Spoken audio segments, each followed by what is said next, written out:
پتر، درد وہ ہوتا ہے جو ہمیں دوسروں کو تکلیف میں دیکھ کر محسوس ہو، ورنہ اپنا درد تو جانوروں کو بھی محسوس ہوتا ہے۔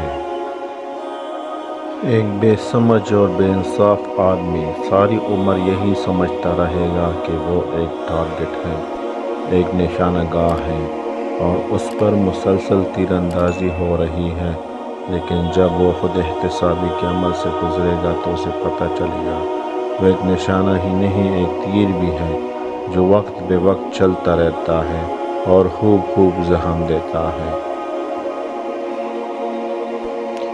ایک بار ڈیرے پر ہم نے بابا جی سے پوچھا کہ سرکار انسان کو پناہ کہاں پر ملتی ہے؟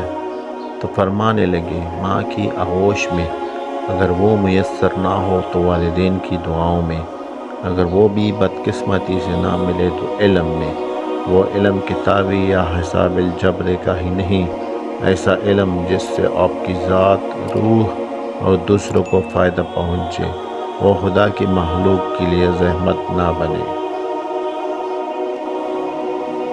لوگ دوسرے لوگوں کو اتنی تکلیف کیوں دیتے ہیں؟ ذرا ایک منٹ ٹھہر کر اس مسئلے پر غور کریں۔ وہ کون سے لوگ ہوتے ہیں جو دوسروں کو آزار نہیں دیتے؟ وہ وہی لوگ ہوتے ہیں جو اپنے آپ کو دکھ نہیں دیتے۔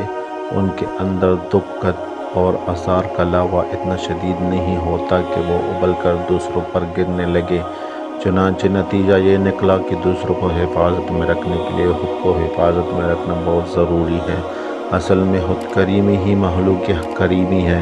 چونکہ اس کا منبع ایک ہی ہے، اس لیے یہ سبھی کو ایک سا سیراب کرتی ہے، اور خود کریمی کے اجرا اس طرح ہوتا ہے کہ سچ کو اندر آنے دیا جائے اور اپنے زخموں کی مرہم پٹی کرنی دی جائے تاکہ اپنا اندر صحت مند ہو جائے۔ بس ماں، مجھے کچھ نہیں ہے، میں ایک چھوٹا سا کوڑا گڑھا ہوں، چھوٹا سا، اور بڑے سمندر کے پاس بیٹھا ہوں۔ سمندر مجھ میں سما نہیں سکتا اور میں اپنا گڑھا توڑ کر سمندر میں شامل نہیں ہو سکتا۔ یہی میری بیماری ہے اور یہی میرا روگ ہے۔